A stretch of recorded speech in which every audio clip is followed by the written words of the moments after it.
the best place to start off, Beatrice, is with yourself and what you're doing with ISD education. And if you start there, and we can get into things. Yeah, sure. So thank you so much for having me. This is great. Okay, so I'll start by talking about ISD, as an institution. ISD was founded by a group of visionary business leaders, including Nacho de Pinedo, who's very well known here in Spain, and Javier Rodríguez Zapatero, who's former Google CEO in Spain. It was born, with these pioneers who believed that the digital revolution needed its own school, right? So it started with one program. It was the MIB program, MIB. It was a master's, very long program, but it kept growing with different masters, and eventually, some years later, corporate programs as well, like corporate companies that came and asked, especially it was alumni, right? So people who came up from the programs that were so excited about the program, and they just reached out to us to say, like, would you be up to creating corporate training programs? And so my area was built upon those organic growth needs, let's say. And ever since, we have been designing tailored made programs for corporate companies. And we have B2C, which is all the masters, B2B, which is all the corporate side, and we have an accelerator program as well. So that's ISD and the business school where I started working. I have been working there for the past 4.5 years. And what I do there is the innovation side. We believe that innovation comes from the market, right? So what's happening actually out there, which means when companies are asking and requesting for something, it's because they need it in the market, right? So the innovation comes from there, and then we built everything, all the insights that we get from there in terms of market needs to the rest of the programs, and we integrate all that to make sure that everyone benefits from that knowledge that we get from there. So yeah, that's where I come from, and that's what I do today is innovation. What does innovation mean today? It means many things. It means product. It means engaging with people. It means having the right conversations with the right people in the right moment. So we have an ecosystem built around it. We have a lot of events that we built on different topics, different things. And so I guess we'll dive deep into that during the conversation. But for now, that's the Yeah. stage.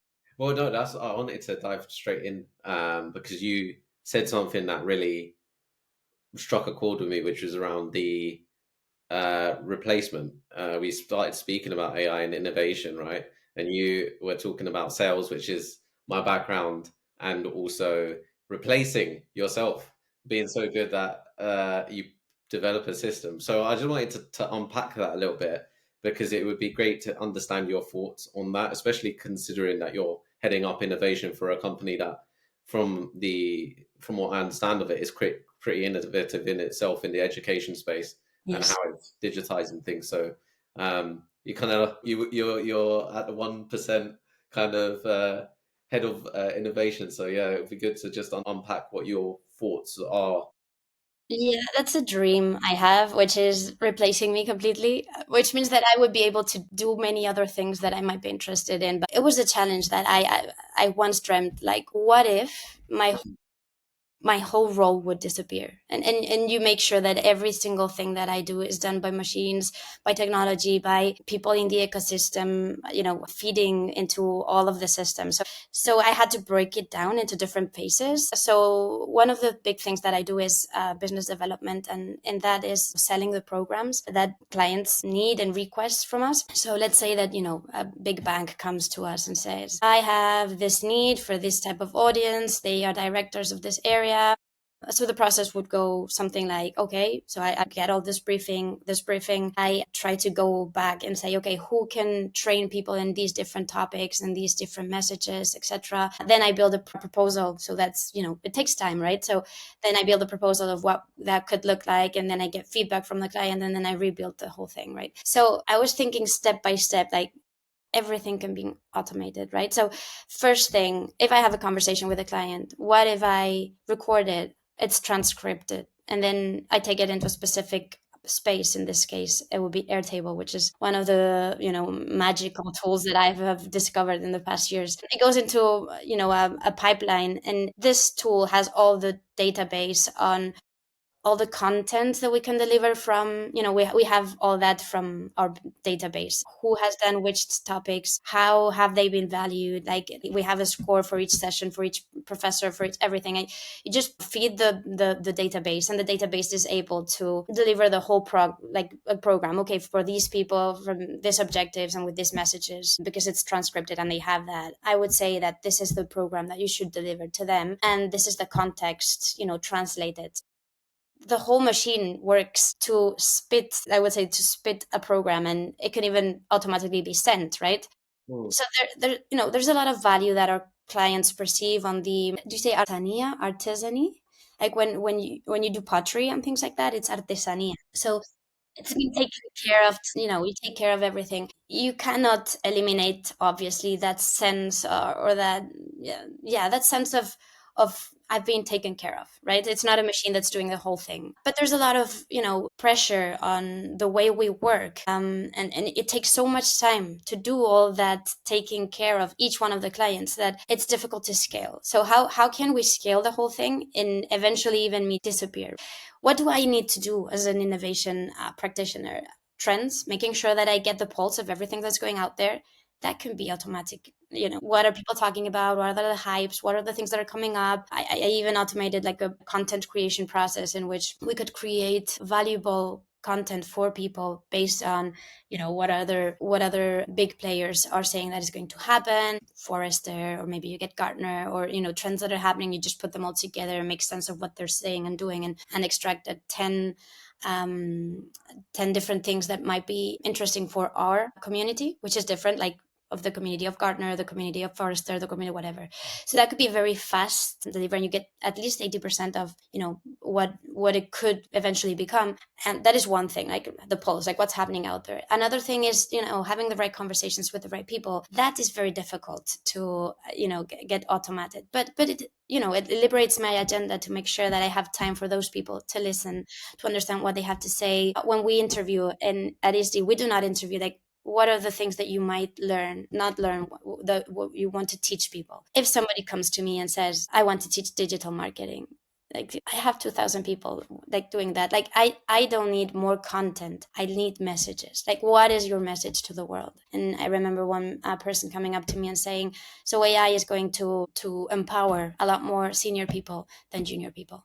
That's a powerful message. It's just, I don't care what the slides you put on the, behind the whole thing. It's just a message that you're going to deliver from 1 hour session. And that is going to be a space for reflection, a space for critical thinking. It's a different kind of, it's not a content based. It's more of a message based and emotionally engaging, motivationally messages kind of. Do you think AI can ever get to that point where it starts to deliver the? I hope so. I've trained my GPT so hard, and he knows me so well, or she knows me so well actually, because she has a woman voice. She knows me so well that you know sometimes she doesn't even have to ask. She just like builds programs that I feel I have done myself, Hmm.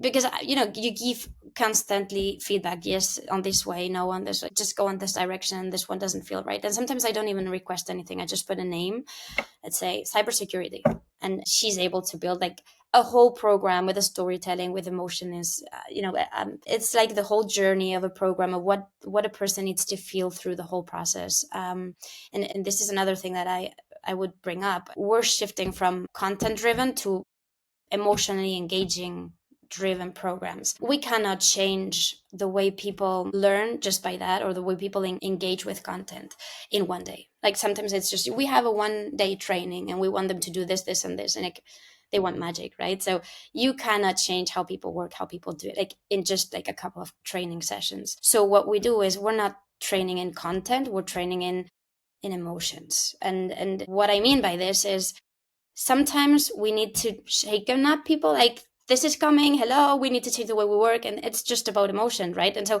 sometimes we say, okay, so this program is going to start by fear, and anything that comes with fear of what's coming up, cybersecurity attacks, like the world is dying, Google, people are dropping out from Google because they say AI is going to kill everyone, whatever that is, but making them feel like fear will make them, after the program is ended, have that curiosity, that spark that lightens up the motivation for them to keep learning afterwards. So we are like the spark. We don't want to be the fire, but we want them to find the fire. And they have to have that fire inside of them to make sure that they're looking. So anyone that wants to learn about cybersecurity, they just go to a YouTube video or whatever, and they will learn about it.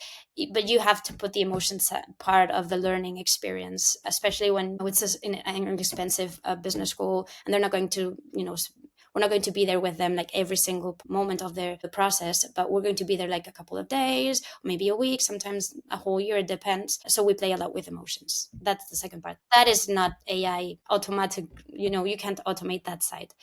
But I guess that's a different topic. So if you want to come back to the AI process of sales, it would be perfect, or my dream would be,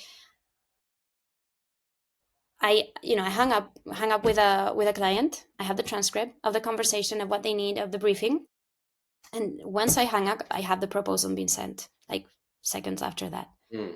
I already have all the data. I already have the information. The way I structured the database, the way I've recorded all the information, the way we keep track of what is valuable, what hasn't been valuable for people, because we get that feedback. It's all there. It's in the system. So there's a mix of AI and automation that makes place, and it can make me disappear as a business development person.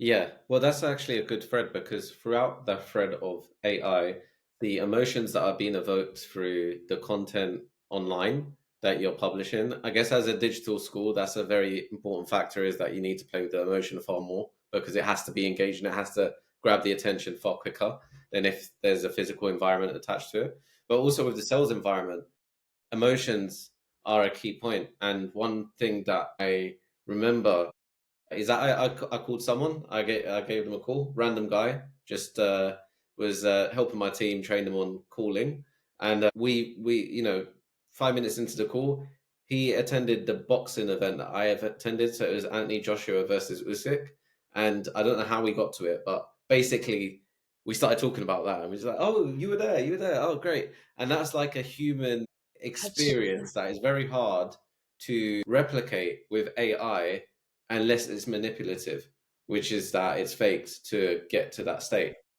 I guess my question is, I get from a technical perspective the automation and the help with assistance with the human elements, like proposal creation, program creation, distributing of data across different platforms.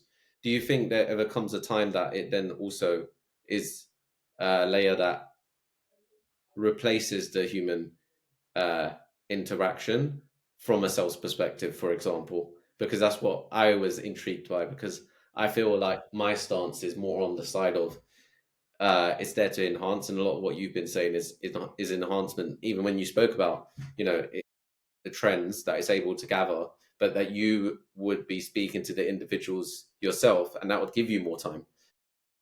So it's a very interesting topic, I find, because it is. I think there's a divide maybe in terms of the people's. Absolutely. Yeah.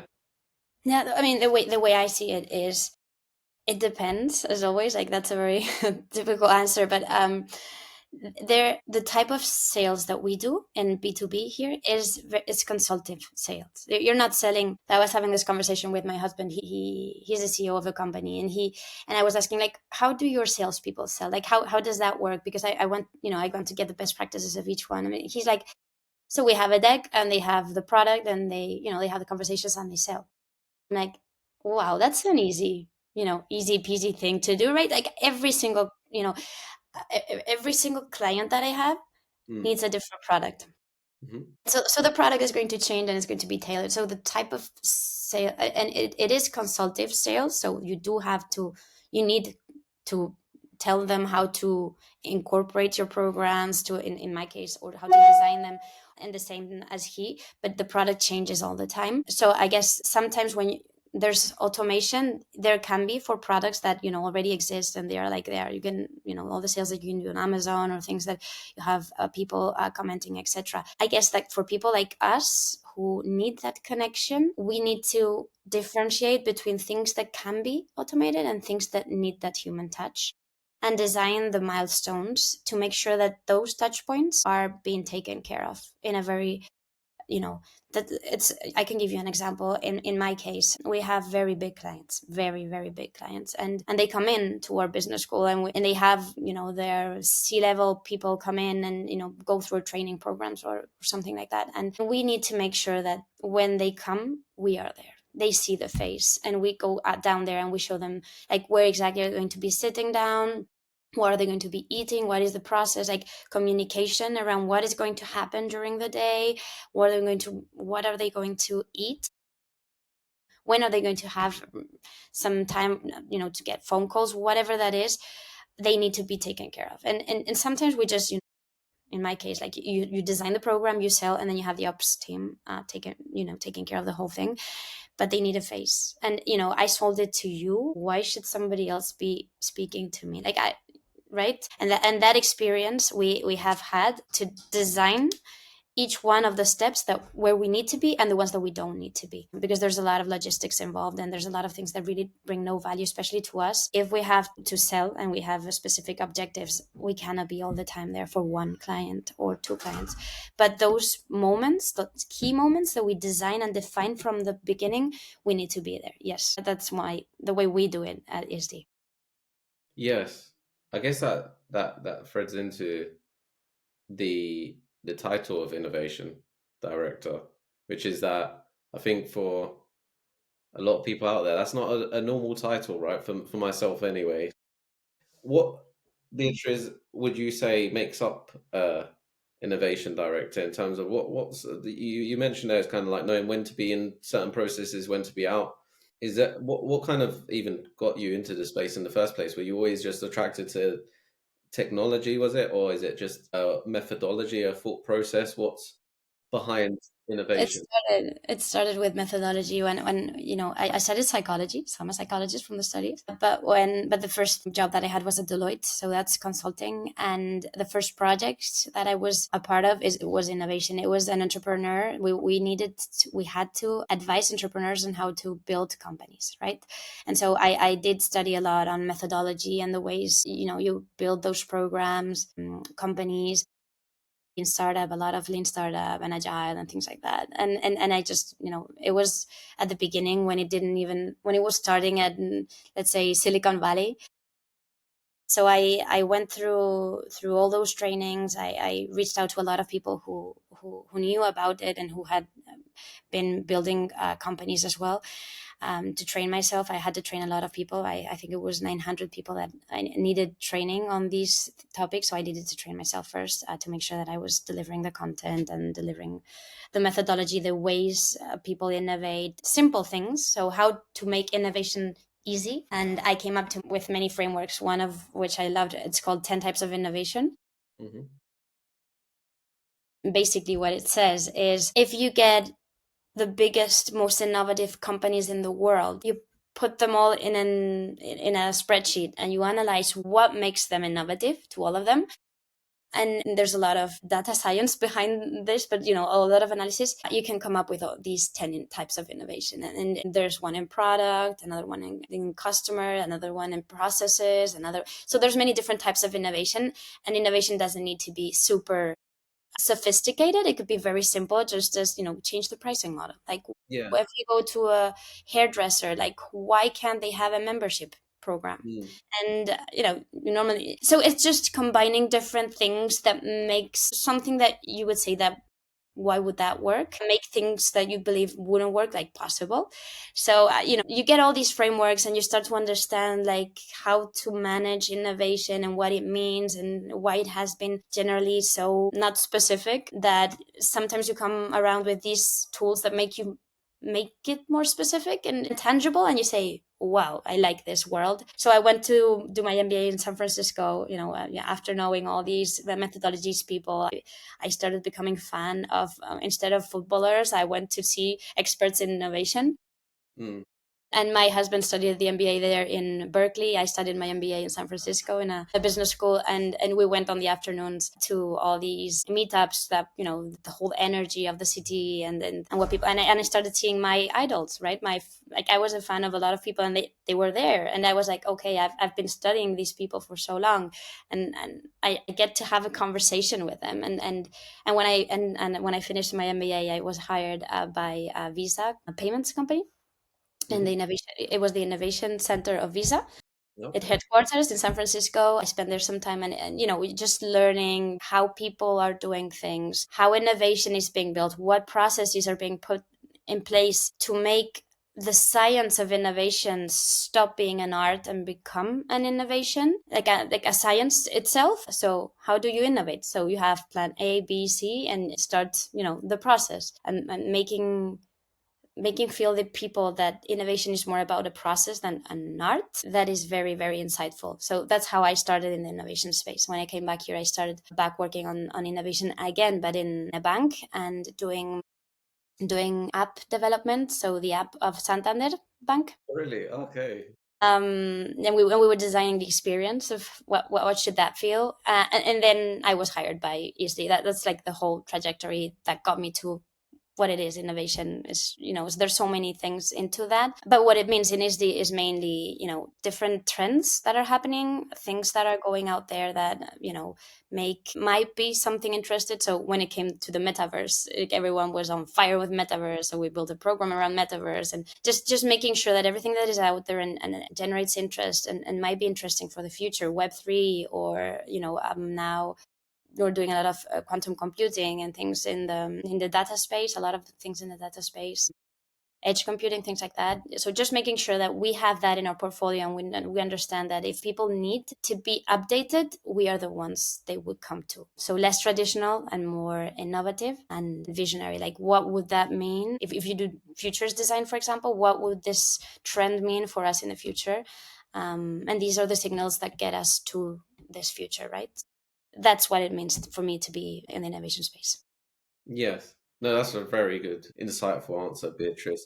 It's something that I haven't necessarily studied innovation, but I feel like when you mentioned about the pricing strategy for a salon, why can't it be a membership? I've always walked into a coffee shop and thought they would make so much more money if they just charged me a membership and a subscription, because I'd be in there every day and you Every probably, day. yeah, yeah, And just, we had this conversation with a client. I remember I was teaching a class on innovation. It was for a food company, yeah, and they had their key account managers come in, and we were designing. Like, I gave them some cards, and each one had a pricing strategy. So one of them had auction. Auction, right? Like eBay. yeah, Like, you say, I would pay 5, I would pay, okay. So, and I'm like, okay, so you have to do auction in your company. Like, how would you do that? And they had to think out of the box. Like, how can we going to sell chocolates, for example, or milk or whatever, with auction? Like, would that even make sense? And then we looked it up, and there's some companies in the north part of Europe, that they're doing, like, dynamic pricing, instead of having these prices, like, there's static prices that they keep changing in the stores, in the retail stores. yes, They had these digital labels with, the chocolate in the morning is €2, but on the afternoon it's 4. Why? Like, yeah, it's demand. Like, if people buy more chocolate in the afternoon, it's going to be more expensive, whatever, right? So, and build a strategy. It's very specific, but it's just like, I have 100. There are 100 tactics in this 10 types of innovation program. So I had 100, and I said, okay, just get one card. And one is auction, but another one might be dynamic pricing, another one might be membership, or whatever that is. And they have to think out of the box to make sure that they're trying to fit into things that they would never have thought of. And it's a very good exercise for them to bring different ideas to the table, and. yeah. I've seen like drinks bars and stuff where they have like a stock market kind of feel to it, where the prices are fluctuating. So I can imagine that being, and also there's another model which is, I think, called the sunset model, which I found quite interesting, which is like you start at base level price, let's say $1, and then it doubles, and then it doubles, then it doubles, and it gets people to, I guess, take action quicker from a Yeah. out perspective, but it also creates a bit of a buzz and a hype. And I was listening to a gentleman who had launched a e-learning company, and off the back of it, that's how he had cleared 8 figures in revenue from that kind of model. Because you can understand how it builds up hype and it gets people talking than a traditional model. So, um, with that, do you have those? Just segues? Do you have those 10 innovations written down? Is that a framework? Where do It I? is a framework. You can find them on the internet. Oh, is it? Yeah, 10 types of innovation. It was written by innovation scientist and his data analyst who, and they said you just get all the companies in the world that are very innovative, like everyone agrees that they're innovative, and there was some criteria. And then just try to understand what are the analogies behind the whole thing, and you have the stories. I love it, but it's very old, so I think they have kept updating it like for the past years. The last 10 years I think they haven't done anything. Maybe they're run out of budget or something, but they kept doing it for some time, and it's an interesting. I feel like you could keep updating it, Beatriz. You could take that over and run with the torch. Yeah, if I had budget, I'd be happy to, because some things come up that didn't exist before, and suddenly they become innovative. I remember that one of the companies that have all the 10 types of innovation was Tesla. Yeah, And I do know that it has been broken up into three different types. So the 10 of them has been broken into three, and one is whatever happens inside the company. So, pricing strategy, processes, things like that. Then the center is more about product, and the right part is more about people experience, like customers. So anything around the experience. So that is whether that is channel. I think there's something around branding. Another, they have like different. I can't remember all of them right now, but yeah. No, it's hard to remember off the top of your head, but it's definitely something that I haven't heard of before, and I'm going to check out after this. yeah. Balance between innovation. I guess two-part question. One, do you feel that every company needs to innovate? Do you think there's a balance between innovation and foundation? Like you mentioned budget there a second ago, and I think a lot of companies and senior execs that listen to shows like this, and they're thinking to themselves, you know, I've got a team, got limited budget, limited resources, we're trying to steer the ship in the right direction. Do you think there's always room to innovate? Do you think that you have to pick a time and place? Do you think that, from your experience, especially working with so many startups and running the lean methodology, what insights would you share on that? What experiences have you had with the companies that do you see there's a trend with companies who innovate faster that they see better results, or So there's a sentence that somebody told me once, and it has kept up with me, which is if a company has an innovation center or an innovation practice, it's a bad signal. It means the rest of the company is not innovating. And that was insightful because I have been working in innovation centers, or I am innovation director, and that might be, an ingredient of a company that is not as innovative, and that's something that it's just a reflection. It doesn't mean that it's true, but to answer your question, I think it has to be embedded in the company. And if it's not embedded, and that's the challenge that most of the companies are asking us to solve many of the times with the programs, is that people don't have the mindset. yeah, As I was saying before, I feel like, at least on the business school side and the training side, etc., I feel like we are responsible for lightening that motivation, that fire, that energy, that curiosity of wanting to be better, wanting to learn, and just making people care. And if you make people care and it's something that is important to them, then they will engage in the innovation space and they will try to make things better. The commitment that you need for that is not easy to accomplish. There's many things that the company can do to make sure that people are committed, that people want to, and that sometimes you can even put gamification in there. So another tool that I would use in gamification is if you want people to make things, if you want that engagement, you can use gamification. What is gamification? Gamification is if you get all the games in the world and you put them all together, same as the innovation side before, and you try to extract the ingredients that make them a game that is engaging, there is a recipe. And that recipe is progression. So levels, making sure that you go to the next level. That's part of a game, right? So you do a game and you go to the next level and next level. And so that's one thing.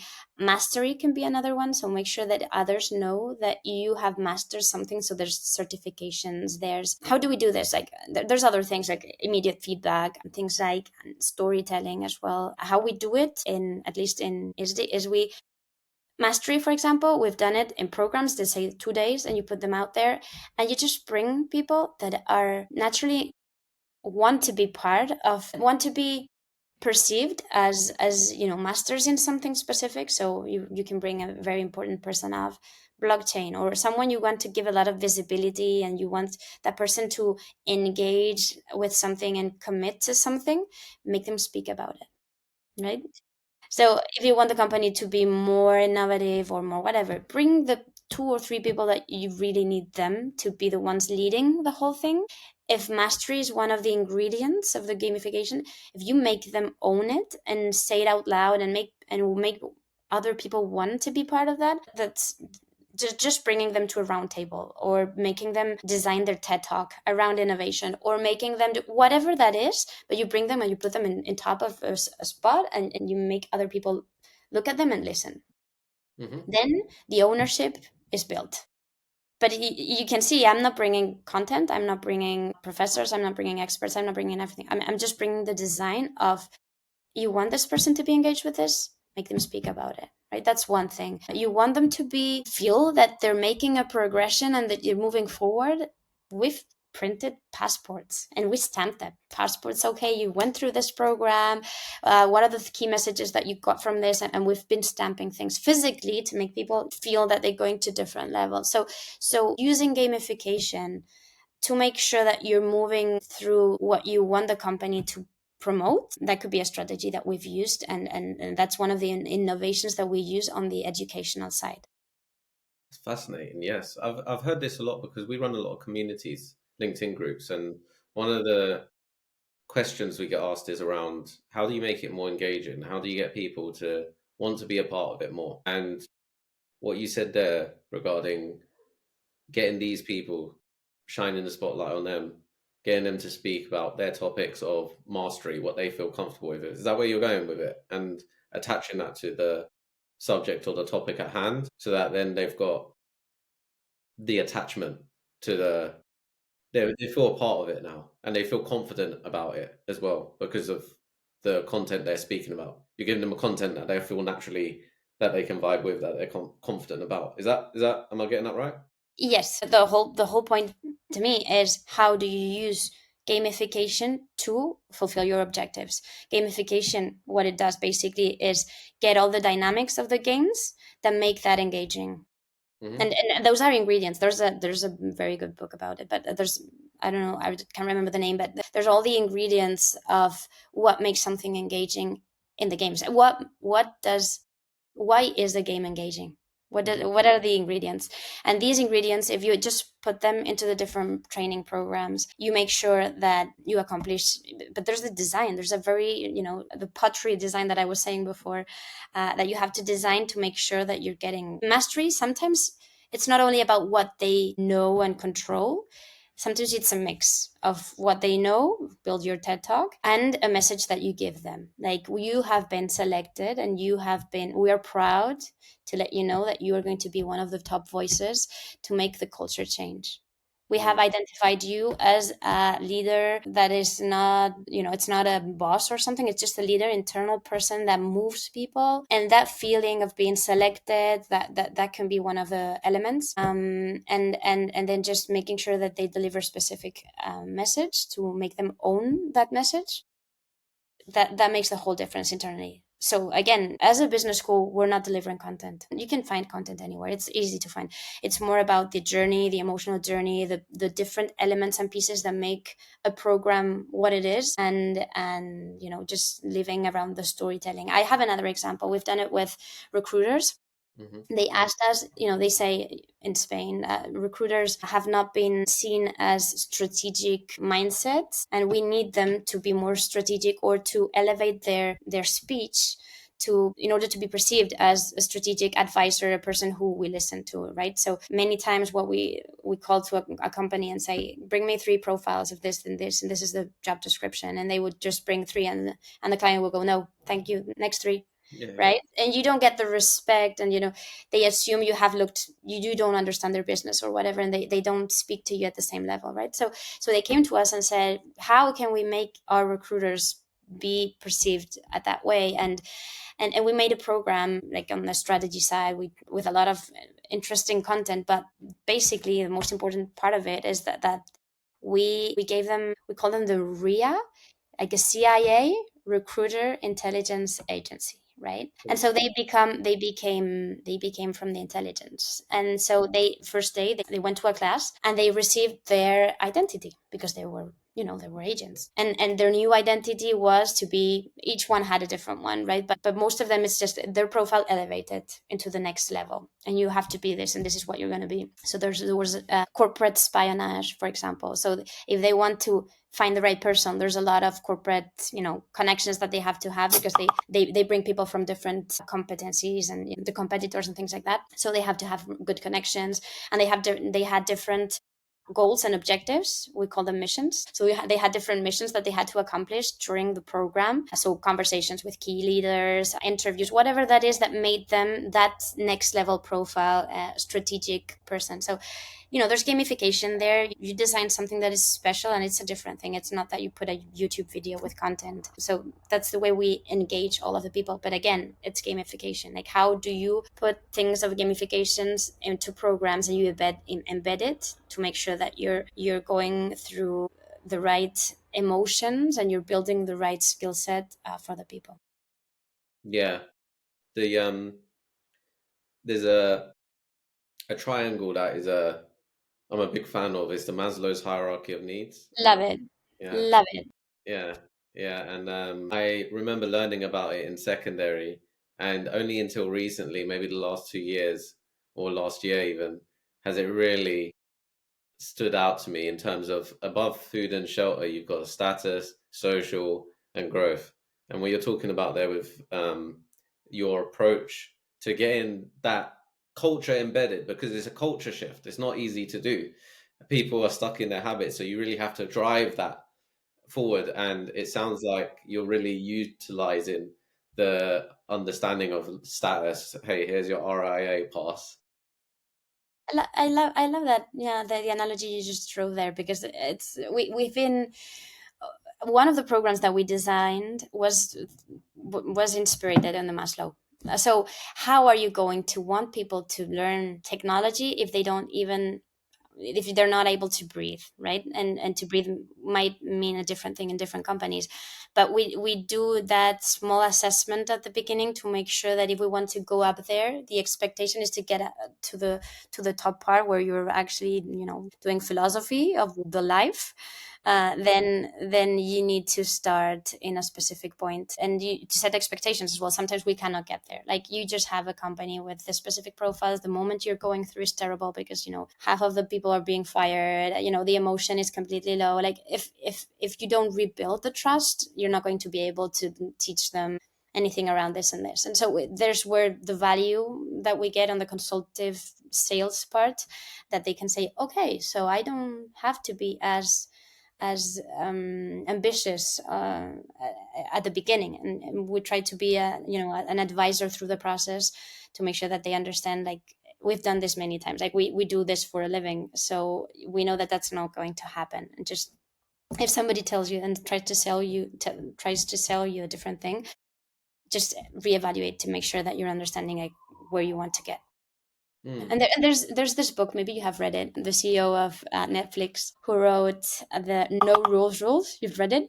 No, no, no. I need to read it. That Yeah, sounds like a good one. that's an amazing one for culture. And the message there is, if you have the right, when I read it, I thought it was fascinating. If you have the right objectives, the right goals, and you set the right culture, you don't need supervision at all. Like you don't need hierarchy at all. Like everything could be flat because everyone knows where you're going to, and everyone knows the rules, culture, and the the criteria that you have to set to make sure that you make the right decisions. So if everything's completely clear on that stage, which is a very difficult one, you don't need bosses at all. Everyone can work. You have smart people. You have actually the smartest in the market. You'll pay double. Just pay double. They're the best, so you need them, and they're going to make sure that if you pay half or what the market gives you, you're going to get terrible people. Just get the best and pay them what they, huge amount of money, and set the culture. And once you have the rules, that's why it's called No Rules Rules. But the whole book is a masterpiece. Like when I was reading like the examples that he gave and everything, I was like, okay, good. Oh, that sounds like a must read, Beatrice. I'm sold, and that's going to be my next. Yeah, go for it. Go for it. I think it's What is a question I have to ask because I come from a sales and marketing background is, and you're talking about innovation. Is there anything that you're how are you what trends are you seeing? Like I know that you mentioned something as well around kind of hard trends and soft trends. So what is going to be around in years to come? So AI adoption, AI is here to stay, right? And there's some more trends that'll be here today but gone tomorrow. With sales and marketing, is there anything that you are driving or very much a big fan of that you don't see many companies do? Yeah. I've been thinking about a couple. One is the analogy I haven't said before, but consumerism. Hmm. You buy a lot of stuff. You buy shirts, you buy a lot of things. There's so much out there that Hmm. it loses value. So content in this case is abundant. Hmm. Curiosity is the thing that is scarce. People are not curious, and that's the spark that I was talking about. And one of the things that we should be investing in is building that spark for people to want to move things forward. And so we are in the age of this intellectual over consumption. And let me drive an analogy. Before the internet, you had information was power, right? Just before the internet, if you had information, you had power. Then the internet came and everyone had access to it, right? And so it became universal. And so this value was shifting to application of that information, right? Now we have AI. And so AI to me, and the way we're designing programs in the corporate world, etc., is not about content or even information, or it's about asking the right questions, right? If you're not asking the right questions, you're not going in the good direction. Like whatever information you get from AI, ChatGPT, whatever that is, it's more about the shift of asking the right questions. So I would say critical thinking is like the new literacy. Mm. Yes. And curiosity is like the new competitive edge. Like Mm. like if you hire people, you're going to be hiring people based on their curiosity because they're going to be learning while they do and they discover the problem solving. They're going to be solving different problems. And if you have someone who with the right skills but they do not have the curiosity, they're not going to be solving the right they're just, it's like when we say in Spain, when you have a clavo is a nail. When you have a nail, all you see is martillos. Yeah, you see as a hammer and a nail. You, Yeah. When you get a hammer, you only when you yeah, have a hammer, you only see nails, and you're going to see nail, nail, nail, nail, nail. Where to? like peeling the onion back. It's like there's layers, and if Yeah. you go top level surface, which a lot of people do, you don't get into the depth of where you need Yes. to be. So, So I think that that's one of the trends. Like building. In Spanish, I say that seeing that bright in the eyes of the people, and they really want to know more about something, and that spark is one of the things that we want to make sure that it becomes fire after that. So on the hiring side, that would be one, hiring people. Another thing is that there's different ways of understanding things that you haven't that you want to be better at, right? When you choose a program to learn, you look for something you don't know, right? Social media, blockchain, data analysis, whatever that is. That's very specific. That's your no, you do not know mhm. that topic.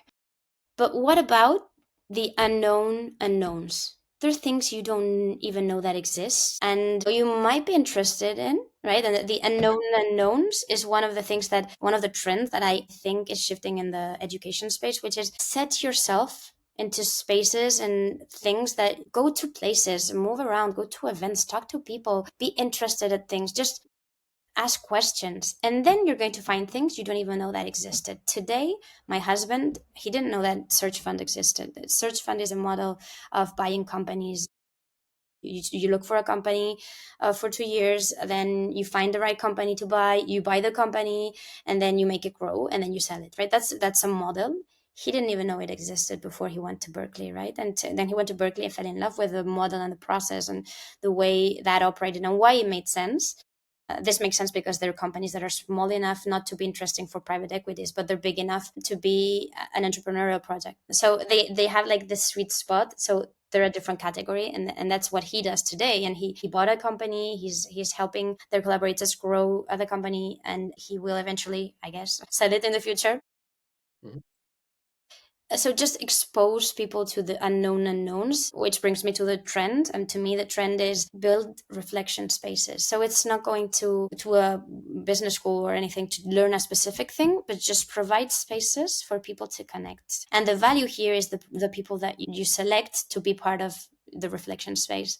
So if you bring people who are interested in everything, and really they have this fire of learning and this wanting to share things, etc., then you what you're putting together is magic, and you don't even have to, it's just a space, and the right people, and the right questions in the room, to make people reflect and make people think of what does that mean for the future of our business. What could, that's the critical thinking trend that we're seeing, as well as, the process that I was saying before in was power, then access for information, then organizing the information, and then in the AI aspect is right, asking the right questions. If you ask the right questions, then you have the information, it's everywhere and you can get it. So that would be one of the trends. Yeah. No, I love that. You don't know what you don't know is what I find that comes from even conversations like this, right? There's so much stuff that I've picked up that if we didn't have this conversation, Beatrice, I don't know if I'd ever have known. It's just by having these chats and having these conversations. And I think you touched on a very important point, which is the community, because I think a lot of people, they don't see the, like, you're showcasing and highlighting and shining a light on the value of just having interactions.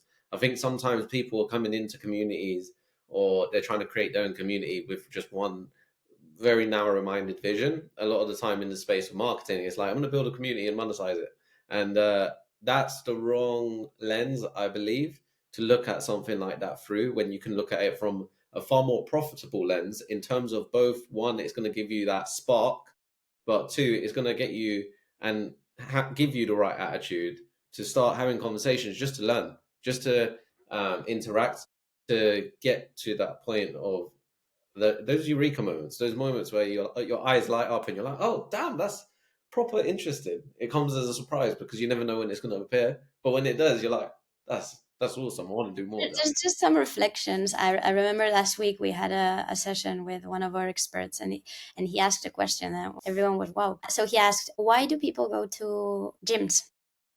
Why do they? And everyone was okay because they want muscles, they want to be healthy, they want to move, they want whatever, right? And he's like, okay, can you picture 100, 200 years ago, people going to gyms, like, especially thinking of people working in the, in a, The in coal a mines and stuff like that. field, coal mines and things like that. Like, could you picture someone going to the gym? There's a different, no. And everyone was like, no, okay. And so he paused there and he said, okay, so you know what? In the future, we're going to have brain gyms with AI, right? And I'm like, wow, okay. Just because of that sentence, which is a great reflection, by the way, it's worth my time being here and spending 3 hours Tuesday at 8 p.m. just coming here and listening to that, because it's a reflection that says, true. Like, maybe we're not going to be thinking that much because the machine is going to do that for us, and maybe we're going to start to go to the gym to keep that muscle moving. That was a very good one. That is, yeah, that is a very, like, I've been thinking about it's because the calculator is a good example of this. The calculator made you bad at maths because you didn't need to calculate anymore. I don't need to add up or times or multiply or divide. So it gave me the capability, sure, but then if I'm without a calculator, then I cannot. do sums as quickly as I would have if the calculator didn't exist. Now with AI, it's magnified because you're outsourcing thought. Like, I don't have to write anymore. I don't have to do this. In a way, is very important that you because that I think is something that can't should is is far more important than just maths. If you're bad at maths, is it's okay, you'll get by. But I think if you're bad at thought, it has far Absolutely. greater repercussions. You know. Yeah. So yeah, it's Yeah. it's a reflection. It's nice sometimes to pause, to think about what is happening, what things are happening out there, what does it mean for the future. So I'm grateful for this conversation, Alex. Thank you very much. It was very Yeah. nice.